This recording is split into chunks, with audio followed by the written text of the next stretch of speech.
What is up, Diecast collectors? This is OBB, the Diecast news guy, and welcome everybody to another NASCAR Diecast review. And for anybody out there who is a huge fan of the NASCAR Classics line, you are in luck because today we have ourselves a very special diecast on Darrell Waltrip's final win in his NASCAR Winston Cup Series career, the legendary Hall of Famer himself, with his one and only Southern 500 win from 1992 in the iconic number 17 Western Auto Parts Chevrolet Lumina for Darrell Waltrip Motorsports.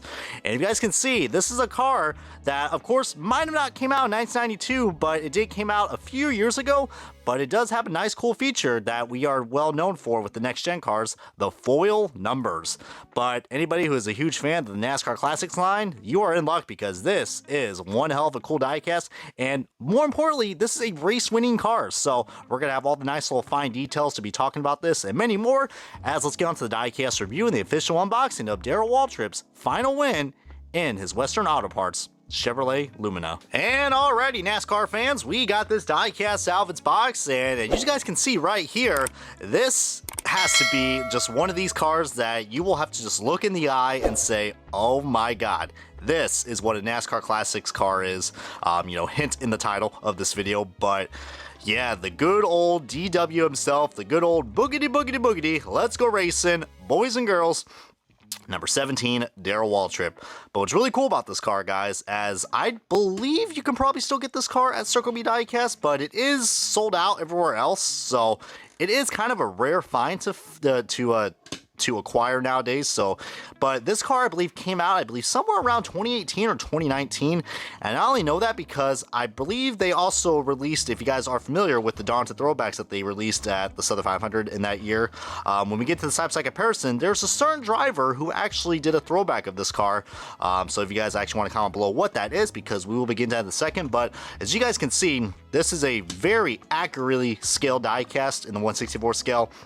With all the sponsors, all the fine details, as we're gonna, since this is a race version, let's look at the fine details that we got right here. So you can see Western Auto, AC Delco, the Chevrolet Lumina.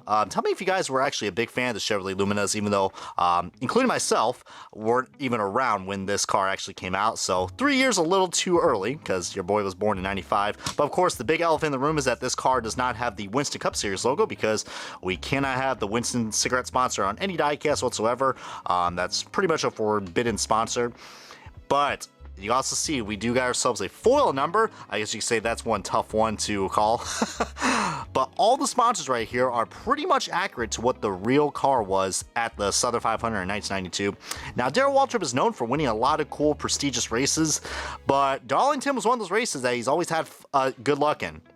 But will I tell you that this car was actually a rained short win, and this was the only time Darrell Waltrip won at the iconic Southern 500. All right, he may have probably won the Rebel 500, the other Darlington race, but the Southern 500.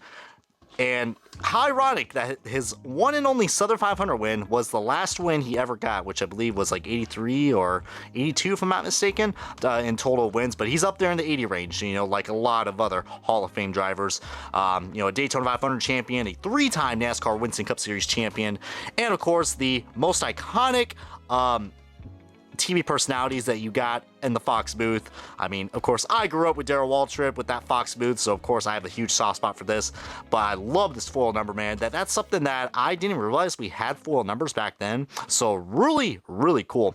But you see, another thing I gotta point out as well, a lot of people are going to be like, well, this car has been released so many times, why should I get this? The reason why I'm saying you guys should probably get this is not only that this is really accurate, all the sponsors are here besides Winston, and it is a raced version, but if you compare this to the Racing Champions diecast, most of these contingencies are not here, and I don't know, unless you get the Premier Series edition, I believe, you won't have interior detail. And you guys can see, I mean, this is a really well put together diecast. And we are getting more NASCAR Classics cars that are coming down the road. I mean, if you guys are familiar with Dale Sr.'s 1998 Daytona 500 win and Kevin Harvick's 2001 Atlanta win, those have just now came out for my good partners at Circle B Diecast, which is the sponsor for today's diecast review. So go ahead and make sure to use that promo code OBYT, get you guys free shipping on orders $30 or more. Or if you basically just order 5 diecast, you get free shipping. But getting back to the diecast, as really do appreciate Circle B Diecast for all they've done with the diecast community. complete for everyone's holiday shopping. But there is the, as you guys can see, just really cool. I love the paint scheme as well, man. But remember how I said that we were going to do a side-by-side comparison? Well, here it is. I do want to say that this one is pretty kind of half-assed compared to the actual car. But if you guys guessed Denny Hamlin, then you are in luck because, yeah, Denny Hamlin did a throwback of this car. And, of course, there's no foil numbers and the orange is kind of off. But come on, dude. I'm assuming people knew that this was a daunting throwback to Darrell Waltrip's 1992 Southern 500 win. I mean, as you guys can see, we'll be getting down to the side-by-side comparison, even though I'm probably going to piss off a lot of boomers because I'm showing a Chevrolet and a Toyota side-by-side. Oh, God, it's the end of the world. Sorry, you know, I just had to say that. But, dude, what an amazing car that we got right here, even though the colors are not really as accurate compared to the actual car. But I will give them some props. Like, you see, it's mostly gray, but then here it's like light gray or blue. I don't know. I mean, guess FedEx kind of chose what kind of colors they wanted to use, which I understand. But yeah, the DW car is so complete compared to this. I mean, you can just see, I mean, I know some people don't really like contingencies, but I grew up with contingencies and man, they really do a good job filling in the space. Plus, isn't it really refreshing to see numbers in the middle? Yeah, I know that's a hot take to say, but heck. But what a throwback, man. What a throwback indeed. So, like I said, if you guys are able to find this diecast or any one of these diecasts, because I think this is an exclusive, if I'm not mistaken, and I don't know if this was released in NASCAR Authentics, probably not, since I picked it up in the Gold Series, but if that's the case, you can find it on eBay for hopefully a reasonable price, and like I said, the choice is yours, just like these Action Racing collectibles diecasts made by Lion Art Racing.